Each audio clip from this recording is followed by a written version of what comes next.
In this episode of the Dr. E Show, our guest brings us on a fascinating journey exploring our health from the perspectives of bioterrain medicine and waveform physics. Please note that this is for educational and entertainment purposes only, and it is not meant to diagnose, treat, or advise on any medical conditions. So please consult with your doctor about any medical concerns, and as always, safety first. And that's where bioterrain medicine comes in. You're not treating a disease, you're not making war on a microbe, you're treating the body and understanding that microbes play a very important role in helping the body heal itself. And they do in so many ways. I'm a farmer these days and I do a lot in soil science, and it's no different outside. I take soil samples, and the first thing I look at are, number one, the electrical vectors in the soil, rather than just saying, oh, I've got to dump more of this mineral or some kind of fertilizer. You're always looking at what we call the line of resistance, so that you can then use chemistry to create changes in the electrical vectors that will then allow the plant and the soil to be compatible, and then they thrive with each other. And the microbes are a key part that we pay attention to, because without those in their proper proportions and populations, then there's nothing that's going to be available for plant rootlets and things that we're concerned about as farmers. It's the same thing when you're working with the body. You need to look at the soil of the body. And the fear, we can get into other levels of how our body works and outpictures every thought and emotion we have, and that's the most dangerous thing that we have to overcome. And it's fear based on ignorance, and ignorance is the real contagion. Hello, this is Dr. Edith Ubuntu Chan. Welcome to the Dr. E Show, a show exploring the frontiers of our human possibilities in areas like health and wellness, science and spirituality, quantum biology, and conscious living, so that together we can awaken the best of ourselves and create our most joyful and fulfilling lives.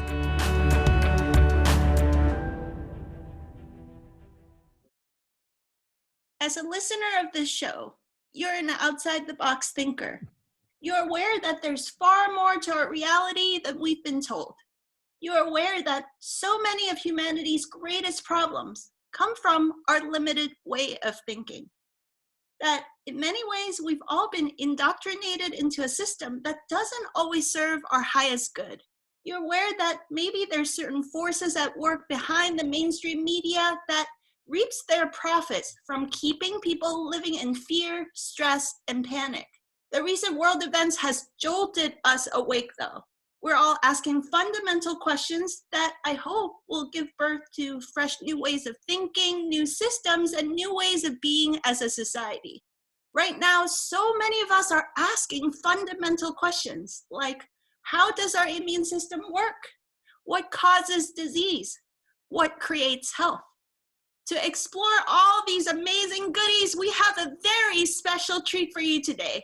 Dr. Bear Lando is going to give us a history of germ theory versus terrain theory, and to take a look at our current events from a fresh new perspective based on his longtime experience as a practitioner of bioterrain medicine. Like so many of our guests on the Dr. E Show, Dr. Lando is gifted in many disciplines, and yet he's so humble. So let me just read his bio for you. Dr. Bear Paul Lando has traveled a fascinating and eclectic path through athletics and academics into becoming a physician, a kinesiologist, a functional movement specialist, and a master gardener. As an undergrad, he was both pre-law and pre-med and maintained a 4.0 GPA in his studies, plus he was a Division I football player. He later taught at the university level after completing his graduate degree in social psychology. Dr. Lando obtained his MICP certification at Stanford Medical School, then served several years as a paramedic firefighter. Next came his studies in Oriental medicine, classical homeopathy, and naturopathy at Pacific College of Naturopathic Medicine, followed by then Chiropractic College, where he graduated summa cum laude.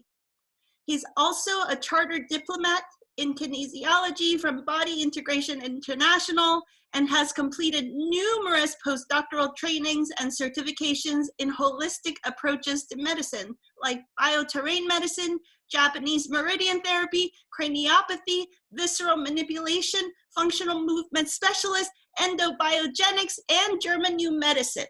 Dr. Lando began his private clinical practice back in 1981 and has developed an international following of people suffering from chronic degenerative conditions. In recent years, he earned his certification as Master Gardener and in permaculture, and he oversees his off-grid medicinal herb farm. And today, Dr. Lando is retired from clinical practice, but he stays very active, creating formulations for his herbal company and developing medical protocols based on waveform physics. Do you love this guy so much? So please, everybody, help me in welcoming the amazing human being. I feel like we're long lost soul family. I feel so grateful to know this man, the founder of Alphathetic, the one, the only, Dr. Bear Lando. I don't, I don't know what to say about all that. So great to see you again, Edith. I had a lot of fun talking to you last time with Matt, and thank you so much for having me here today. I always tell people that, all the pieces of paper that we chase all our lives thinking that we're going to learn something, and that I guess you learn a little bit from it, but I believe I learned more in surfing than anything else. And, just being a grandfather, and those are the important things in life. And all those other things, you can't learn what you need out of books all the time. So, but thank you for that. I appreciate it. Matt Belair, if you're watching, thank you so much for connecting us. I was just chatting with Dr. Lando offline before that. This is such an amazing gift because I feel like we're kindred spirits. I have so much resonance with your approach to health and well-being and to life in general, but you have at least 2 decades, maybe 25 more years of clinical experience than me. So I feel like this is like a time travel opportunity to speak with myself 25 years from now. Like, what would I want to know? I have so many things I'd love to learn from you. So for our audience, could you please share with us how you came into this journey of studying bioterrain medicine and deviating from the germ theory of things? Could we start there? Yeah, it all started in sports because I was, competed at a pretty high level in different things, martial art competitions and football and powerlifting. And I was always looking into nutrition and, other things to give me the edge. And when I, just naturally, I was inclined to want to know more about the body. So I went into pre-med and led one thing to another. And, after I spent a little time in emergency medicine, I decided that I had what I needed and wanted to move on. That's why I elected to go into naturopathy and then chiropractic. And I was in a group of kinesiologists back in, in the 70s, where we pioneered clinical and applied kinesiology. I was with the founders of that. And there was a group of doctors in Germany, medical doctors, that came over to study with us because they knew we were making inroads into neurology in a whole different way, and we could legitimize it. So we taught them what we were doing, and then they in turn exposed us to traditional biological medicine that started in France with Bouchamp, and then moved into Germany with Gunther Enderlein. So we ended up learning from them, and then I went into the classical German biological medicine, learned how to use a dark field microscope. It was a much different approach than dark field can be used, in a lot of different ways, and it is used by different types of practitioners. But the classical German approach is real hardcore as far as understanding the whole cyclogeny of how organisms work in our body. And I was fascinated with it because for the first time I could actually see in the body and see these things swimming around. And, what I learned in regular conventional studies, I found firsthand really isn't the way things work. And so since then, for the last, I spent a good 40 years of seeing thousands of people's blood under the slide, and seeing a lot of these things we can talk about today with my own eyes. So it's not conjecture. It's not, there's a lot of academics behind it as far as understanding, in your basic training, but it's more of a functional approach. In regular studies, we're memorizing and repeating terminologies and, to designate different classifications of organisms and viruses and things. With this, you're actually seeing things with your own eyes, and you're actually seeing microbes change from one form to another.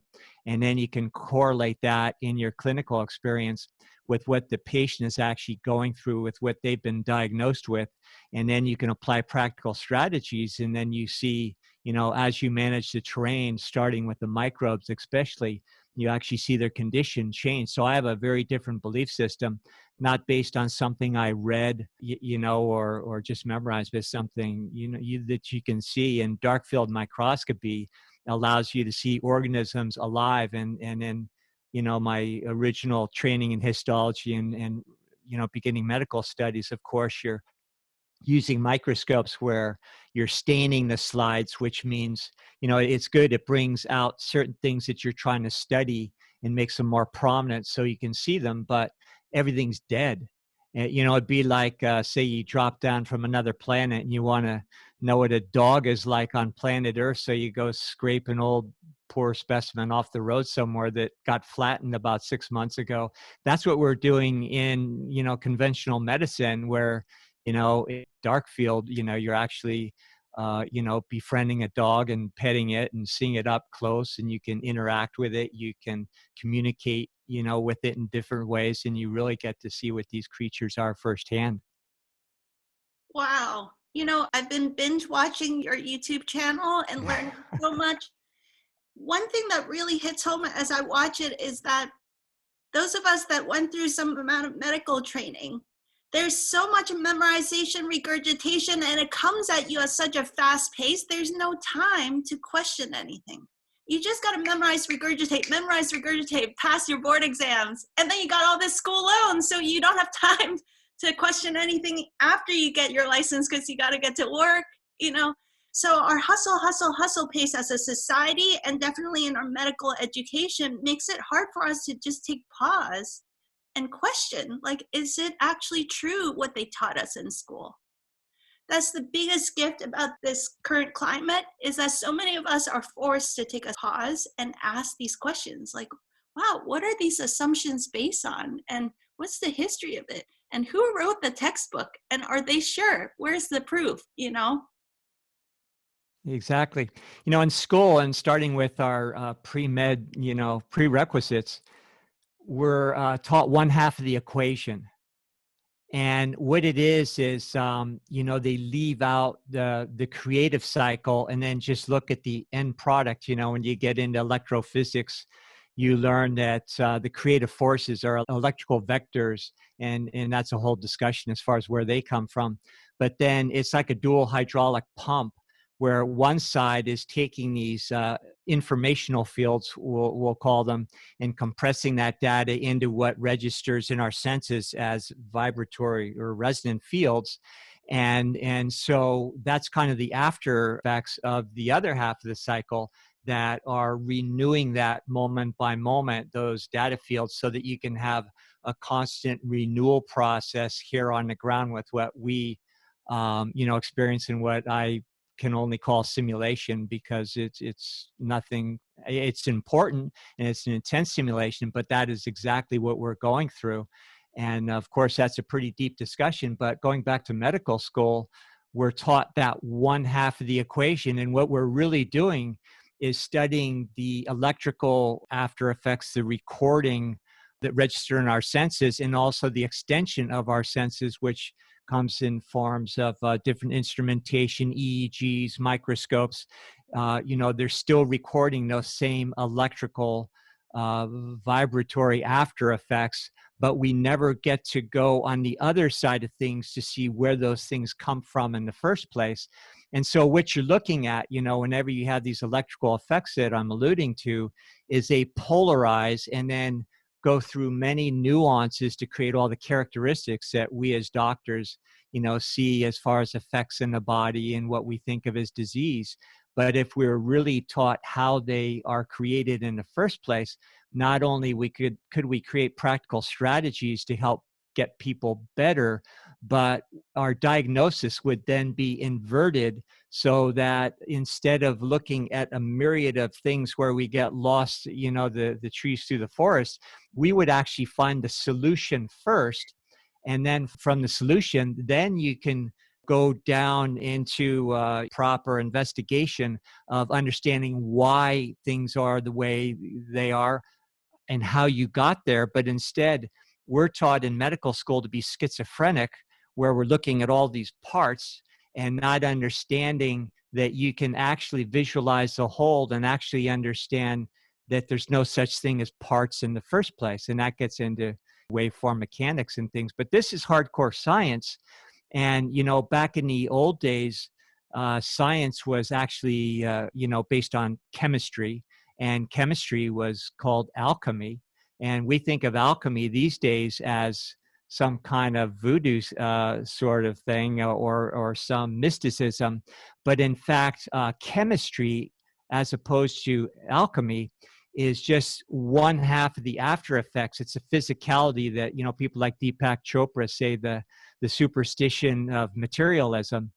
And so there's a way to look at the whole first and do things in reverse, and instead of reverse engineering from minutia that you don't even know how it got there in the first place. And most of the things we diagnose in medical science, and especially microbiology, it's all theoretical, it's circumstantial, and it would never hold up in a court of law. It'd be thrown out in 2 seconds.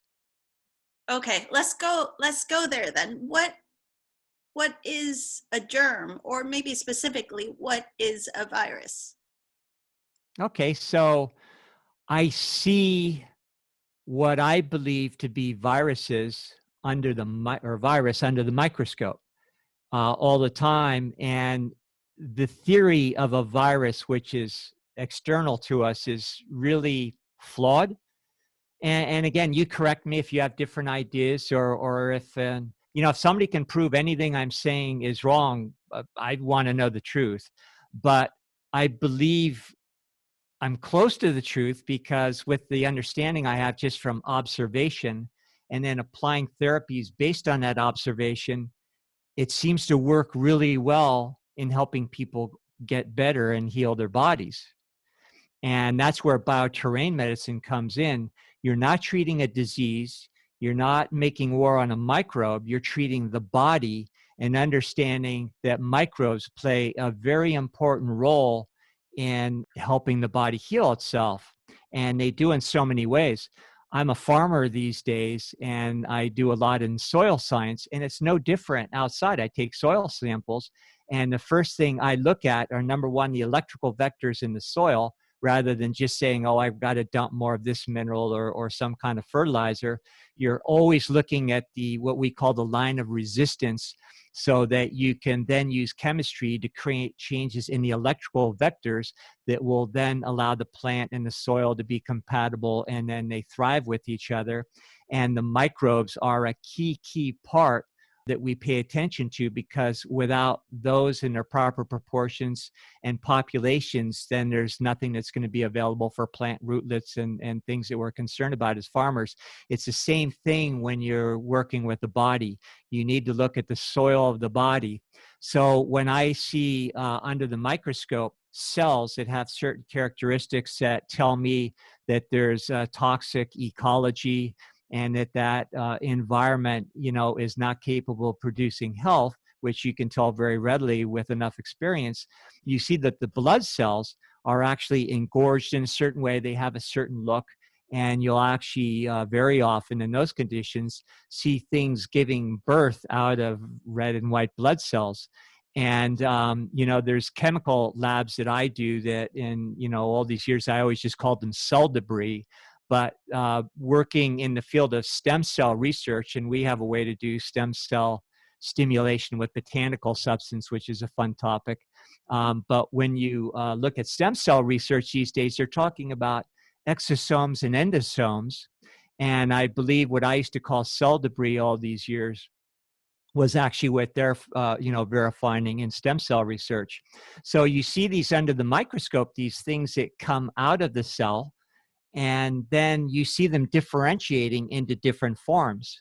And those different forms will start with single proteins. They'll elongate, they'll join forces and create different looking shapes until they go through what we call bacterial phases.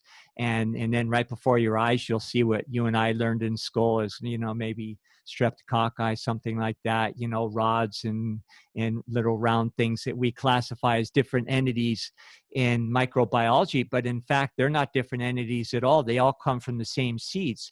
And what people don't realize is, for instance, if you have a sore throat, and then you go get it cultured tomorrow and they say, oh, you have a strep throat. Well, they found a bacterial phase of an organism that lives in a single protein seed form. In German microbiology, we call it cell-matids.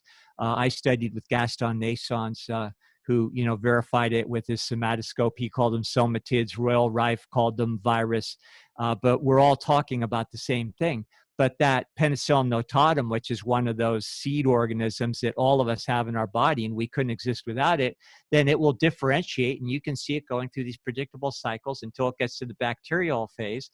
And then in that bacterial phase, it has a recycling job in the body where it goes to the scene of the crime and, helps, that area of the body or wherever these bacteria migrate to, and it cleans up the terrain. No different than flies laying, eggs, and then they turn into larvae on an old dead animal and clean up the forest floor.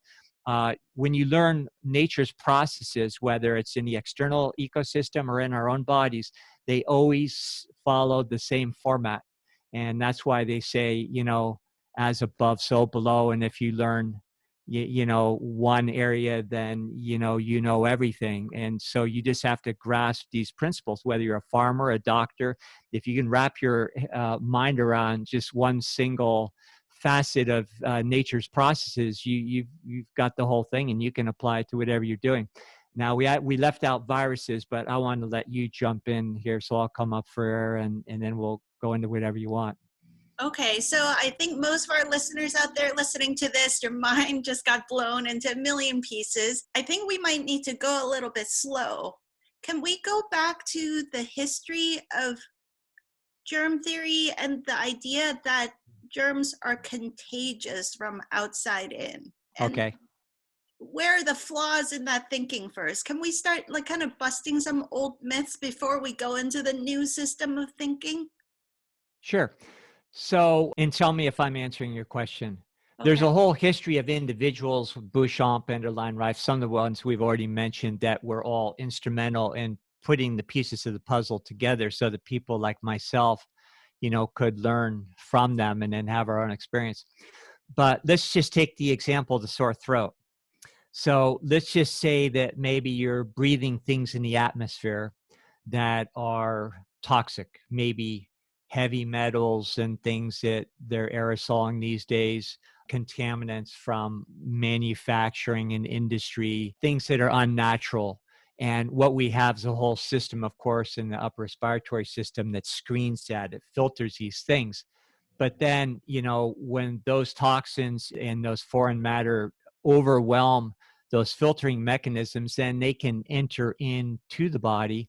And the body is very clever in that it will create little pockets of it, and in this case, very often in the upper respiratory system or in the lungs and the bronchioles, and it has a way of walling these things off in the tissue so that they aren't going systemic and that we can be healthy for as long as possible.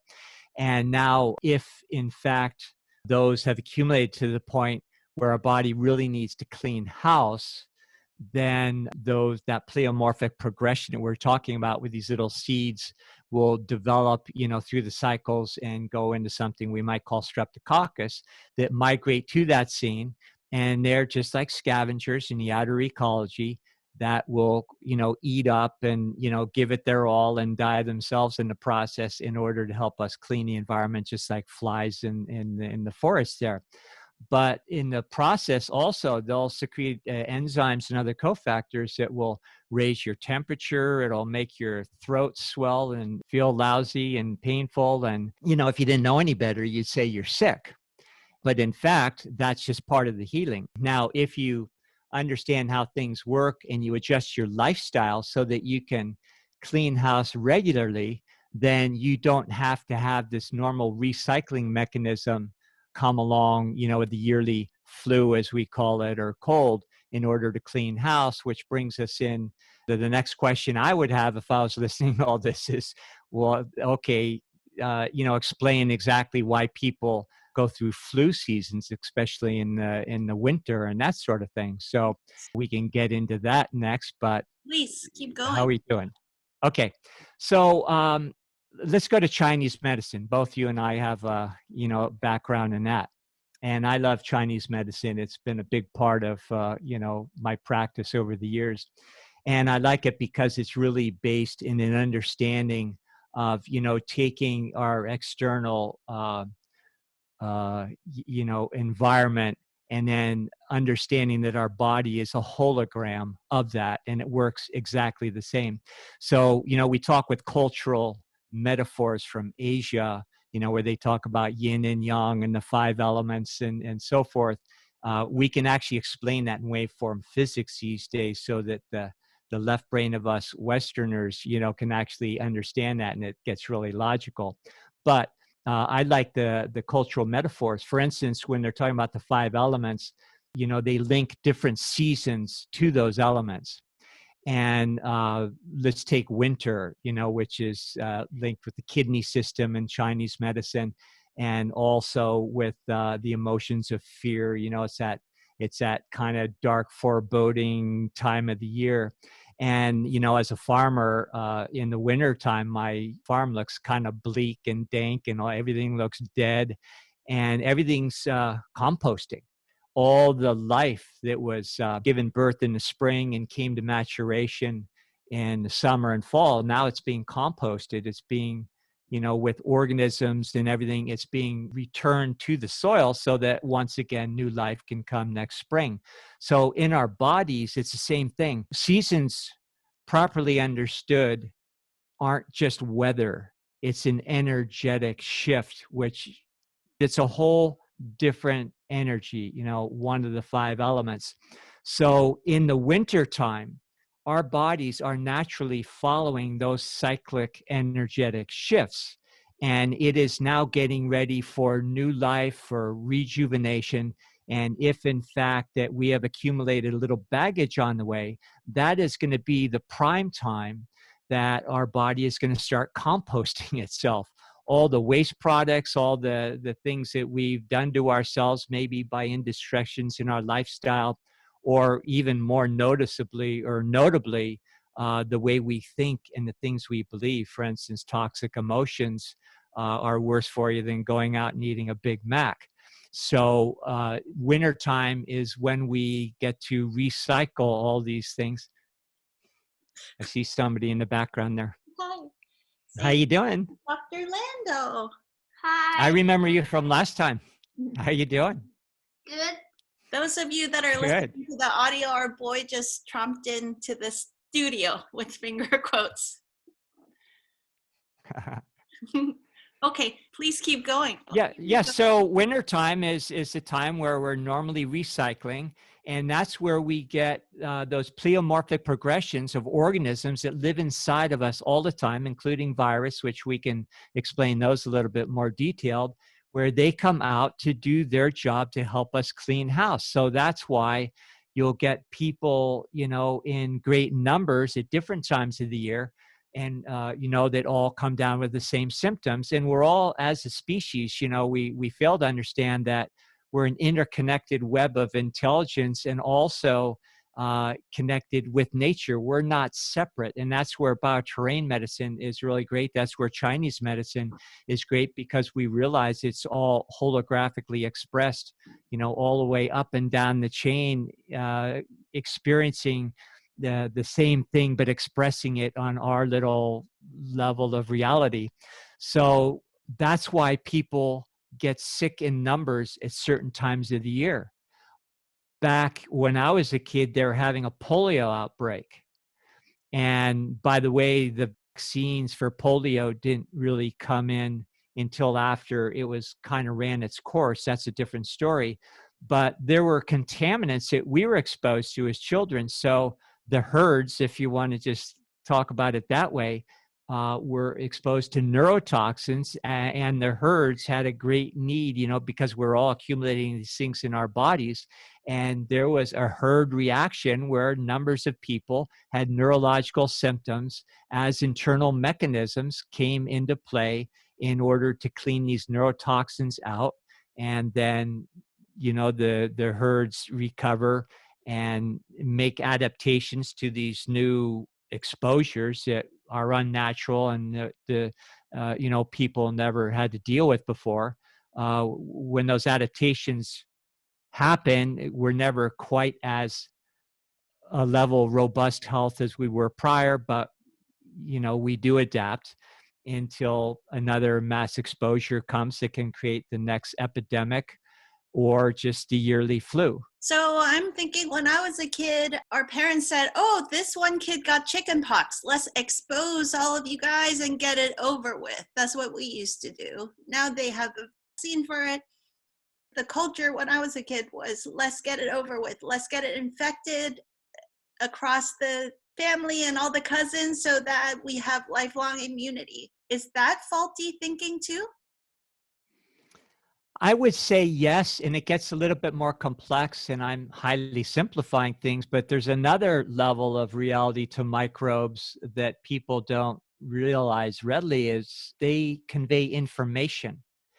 And our microbial friends that create these childhood diseases, and the reason why children are predominantly getting these things at a certain phase of life is because these microbes then give us downloads of information that last a lifetime, that not only support our immunity, but do a lot of things for our neurological development and also our consciousness on a different level.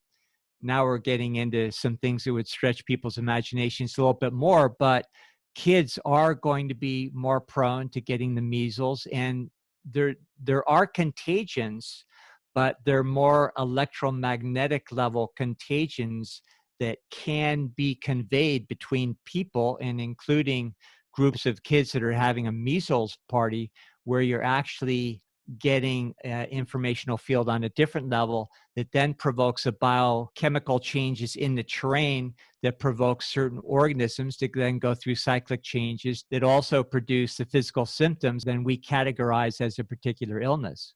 Okay, so you're not denying that there is a possibility for contagiousness. Yeah, and there are Tricky. man-made contagions, things that are engineered. That's a different story. And that's a reality these days, which makes it a little bit more complicated. But microbes, the point I'm trying to make is they are very purposeful. They provide life to us. And without them, we wouldn't be able to go through normal developmental stages. So one of the things that they do as we sort of pass these energy fields around, for lack of a better term, is it provides the opportunity for them to take hold in their body and do what they're designed to do.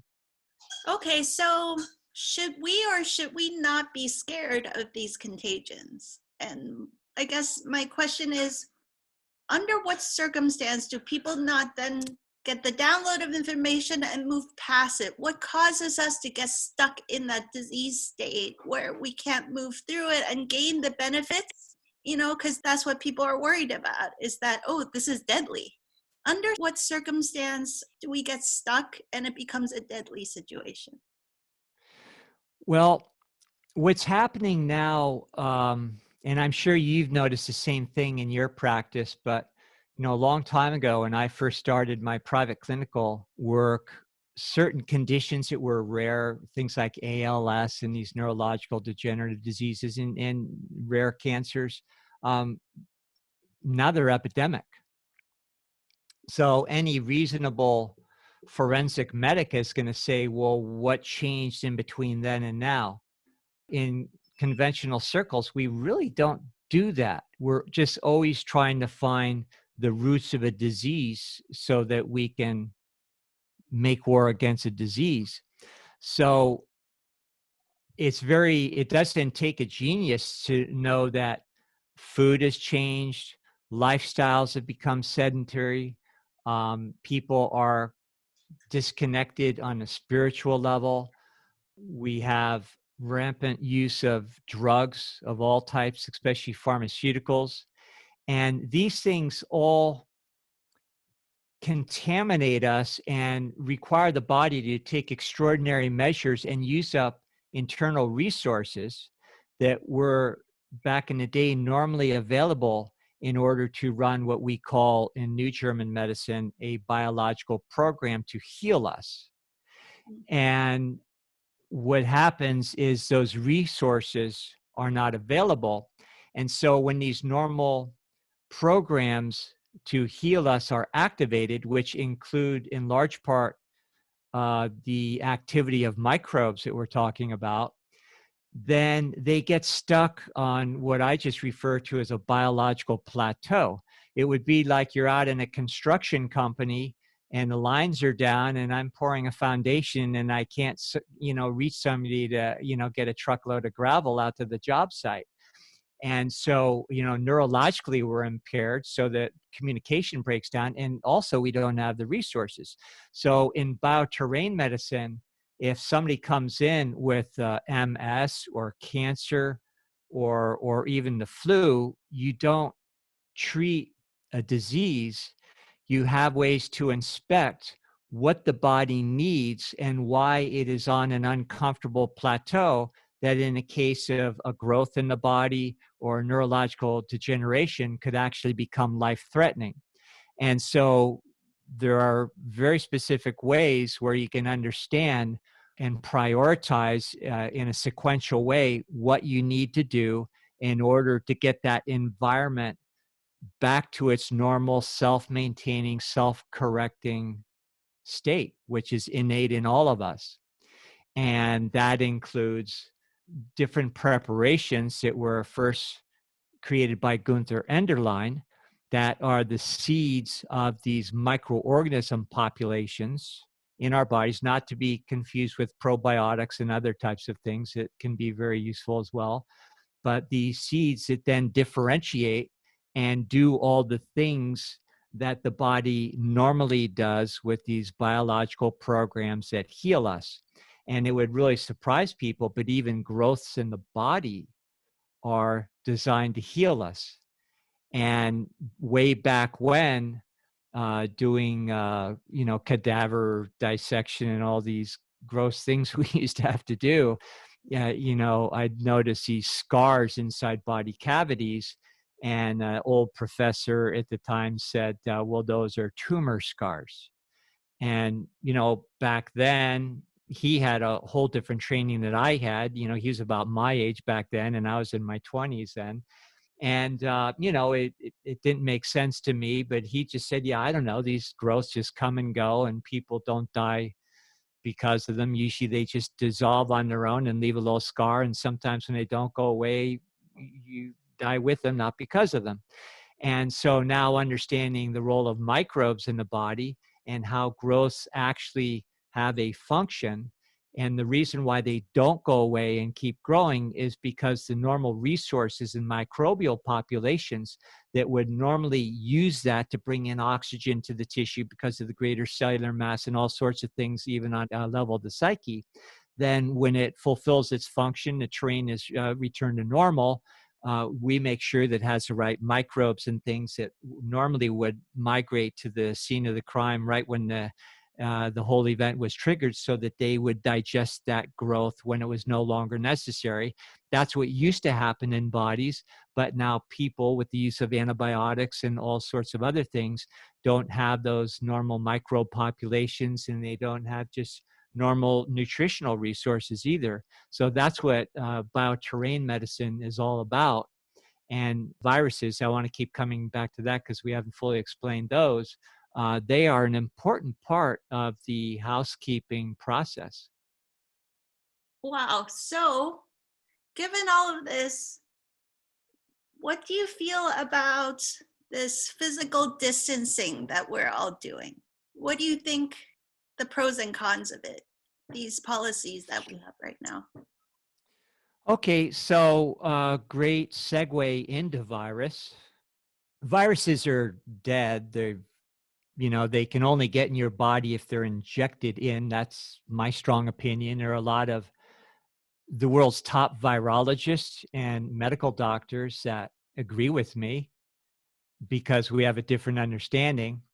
So if you were to ingest a virus, so-called, because the virus theory itself is flawed, in my opinion, it would be immediately dissolved and annihilated by gastric juices. The same thing, it wouldn't make it through all the barriers of the upper respiratory system. So really, if you want to get a virus, so-called, into the body, you'd have to conjugate it with a living cell, and then you'd have to inject it into the body. I don't know any other way. I know there are labs creating things, and I won't call them anything in particular. I just know that's going on for a fact. So there are things I'm sure I don't know that maybe some of these concoctions have a way of being transmitted in other ways, but I still can't see how they could get into the body unless they were injected. And you can use your imagination how that might happen. So viruses, the way they are really created is within our own cells. And stop me if we're getting too technical, but we'll keep it as brief as possible. So you have a cell membrane, which is a lipid, it's fat, right? So the outer membrane will invaginate, and I learned this through stem cell work. And then as it invaginates, it creates like a little vesicle, and like a cell debris of sorts. And we'll call that an endosome. And then inside the cell, there will be an interaction where the RNA from the cell goes into these vesicles. And then you have these exosomes that form inside. And then those exosomes that now have RNA material give birth. And this is what you see under the microscope. You see all these little things kind of shooting out of cell membranes, amongst other things. And then they are like little messengers. They transmit information. One of the things they'll do is stimulate the production of different interleukins, which are the body's chemical messengers, like your growth stimulating factor for, fibroblasts and insulin, IGF, all these things. So, and then those things will then stimulate in turn stem cell production and all the rejuvenative healing mechanisms of the body in order to keep us well, youthful, and maybe combating some kind of exposure or deterioration in our system somehow. And the other thing these viruses will do, and understand that when you see a picture of a virus, it's a CGI mock-up. It's really not a real picture. And then what we're seeing, people say, well, we can see these with electron light microscopy. Not really. It's based on a theoretical linkage of a certain strand of DNA that we say is, proves it's a theory, and it proves allegedly the existence of another theoretical creature called a virus. So it's all, again, theory on top of theory and more theory.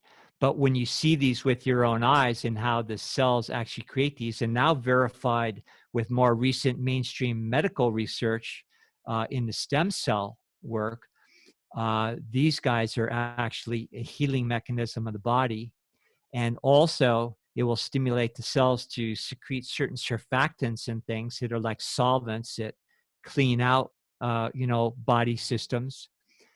They can actually make you feel bad because, when I do bioterrain medicine and you get somebody in that doesn't have much time and there's a sense of urgency, under normal conditions, you want to just slow your roll a little bit, because when you're cleaning the body, you don't want to overwhelm the body and make it upchuck too much at once, because if a body's in a weakened state, it can actually be dangerous. So you have to understand that you want to pace yourself a little bit, but sometimes you don't have that luxury of time. We have ways to overcome that. But we tell people if they start having symptoms, well, you're not feeling symptoms from the therapy. Your symptoms are actually what you're feeling coming out of your body that was already in there, but we're just getting it to the surface, and now you're feeling the consequences of it. Mm-hmm.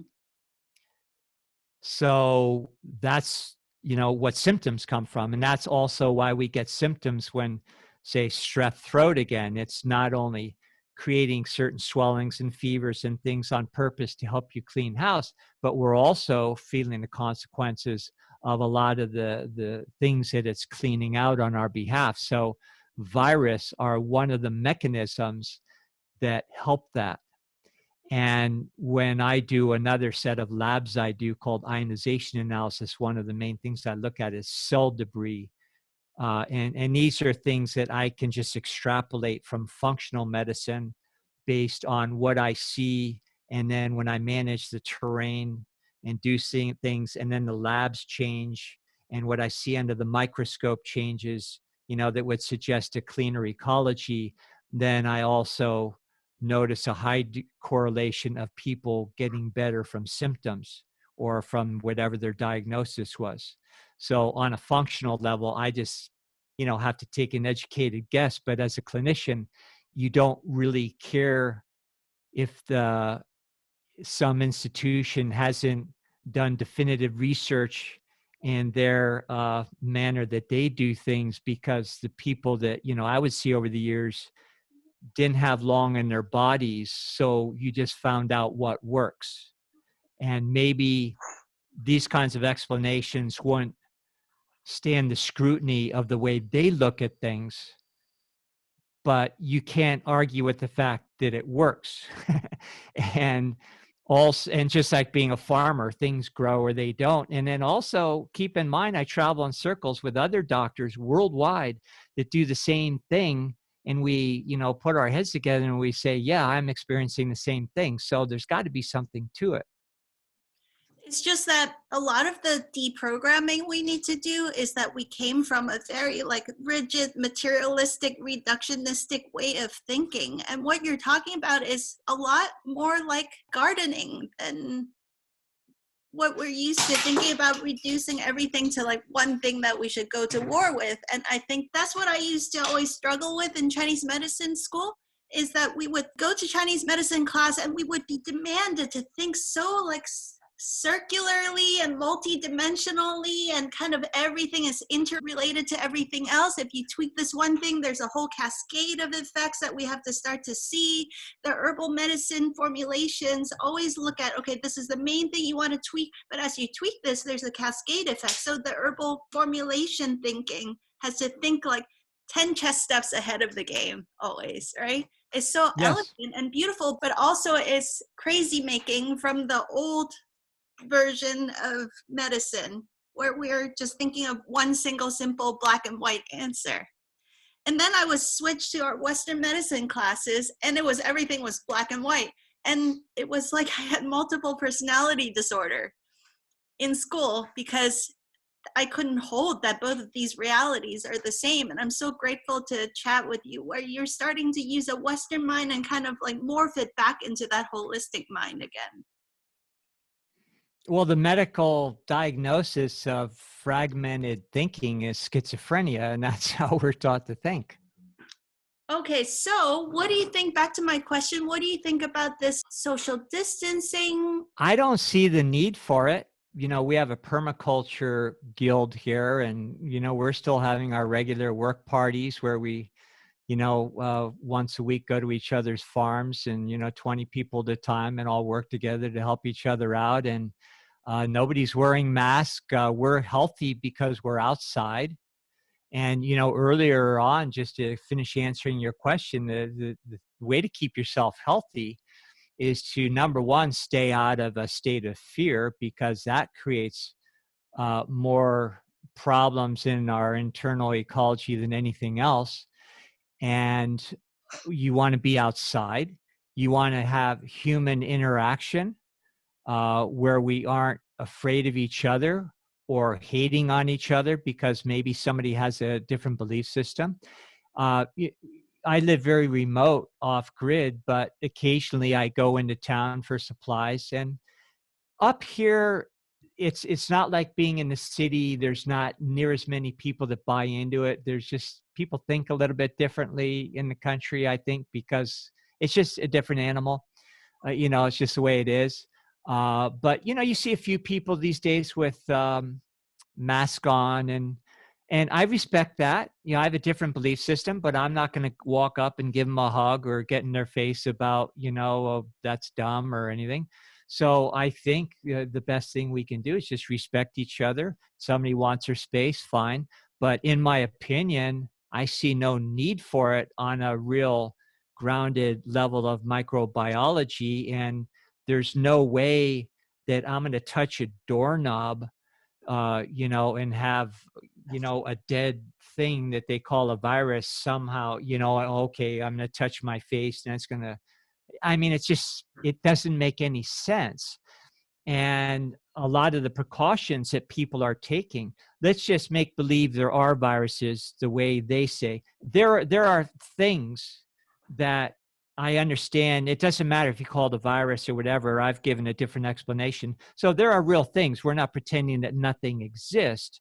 On the other hand, if you understand those, whether it's my understanding or their understanding of virus, they can't spread the way they say. And even top doctors with the CDC are coming out and saying, well, maybe not so much. But there's a different agenda afoot, and that's we don't even need to get into that. So no, I don't see any reason for it. And the fear, we can get into other levels of how our body works and out pictures every thought and emotion we have, and that's the most dangerous thing that we have to overcome. And it's fear based on ignorance, and ignorance is the real contagion. Mic drop moment right there. Can you talk more about early in our conversation about the electrical forces at work? Can we go into that root cause level of, this is more like a fundamental lesson in human physiology, is what is at the root cause level of, we were talking about electrical forces with the microbes and information downloads. I feel like we should channel the conversation in that direction. Okay. I'm going to really need your help here because it's not difficult to understand, but trying to paint a cohesive picture in a few minutes is very difficult. So I'll put some concepts out, and I'll also mention a gentleman by the name of Walter Russell, who was the best of many brilliant minds who taught the same thing, but he actually not only created a whole taxonomy of how electrical forces are the basis of our reality, but he also proved them. And he also, within his credentials, was the guy that first identified transuranium elements and things that the mainstream scientists of his day later stole from him without giving him credit. So he verified that he was the real deal. Now, Walter Russell was a missing link because I had strong intuitive hunches about how things work, but I was always trying to decipher them through my, metaphors from other cultures that I didn't grow up in. from Asia and India, and then I got on a certain level what they're talking about, but it still had to be metaphoric. Where when Walter Russell, when I understood what he was talking about, it turned into real physics and then explained to me what all those other cultural metaphors were really talking about. And of course, those people thousands of years ago from those cultures knew the exact same truth, but they just expressed them in different ways. So what Walter Russell did most important is he gave us the other side of the equation I was alluding to. And he was probably the first bona fide scientist that proved the existence of a creator. You can call it whatever you like. You can call prana, chi, God, the spirit that moves through all things. It doesn't matter. We're all talking about a universal intelligence that has created a blueprint. And that blueprint comes from idea. Idea is stillness. There's really no thing in the universe that we think of as physical. It's just pure stillness. But when idea has an intention, in our reality, it would be like a passion or an emotion, to give the intensity to a thought, to make it pop in the simulation, so to speak. That gives birth to an electrical force which polarizes. And that's what we call in Chinese medicine yin and yang. Now, just like when you pluck a guitar string, it's still, but then you disturb it, and then you have a polarity that happens, and the vibration between the two forces create what we think of as sound. And those electrical forces are waveforms, if you want to get into the way I think about things in physics and the way I measure waveforms coming from DNA in a body to make strategic clinical decisions. So those waveforms are actually a product of universal consciousness. When you go out to nature, there are prevailing patterns. It's like the universal canvas. And those of us that start to catch on, we look at those patterns, we notice the cyclic nature and the things we're talking about, and whether we're talking about microbes and so forth. Walter Russell even explained how the periodic table of elements, just like a bacteria is a product of another little cycle within a larger cycle of a different seed that goes through all these cycles. Elements in the ground are the same thing. If you wait around long enough or understand even how to speed up the process, which you can do, all the different things from hydrogen to carbon to aluminum to, all the way up and down the chain, they're electrical vectors that are specifically give characteristics to what we associate with those elements that create our so-called physicality. But they will go through cyclic changes, and with time, one becomes the other and full circle back again. So that's the way nature works. And if you observe nature, you can see these universal patterns, and then you can conduct your own thought patterns and your own emotions in a harmonious way that will, we're all giving the ability to have our say in a little individual coordinate in consciousness. It's not a place, it's not a time, it's a coordinate in consciousness. And we get to practice in our little territory in the universe there. And if we mimic those forces then and co-create in the same way, then we have wonderful experiences in our body, in our relationships, in our finances, in our world at large would actually experience peace. Hey guys, I know you're excited to dive even deeper, but this conversation was so rich, so interesting, so fascinating, we had to break it up into 2 parts. So we'll be back with more of Dr. Lando's wisdom next week. See you then. Hi friends, did you love that interview? If you did, please leave a review and share with all your friends so that many more people can benefit from these game-changing insights. You can also go onto our website, dredithubuntu.com, and subscribe to our newsletter, where you'll receive free trainings and next-level ninja tools that we only share on our newsletter. Together, let's turn your life into a brilliant masterpiece.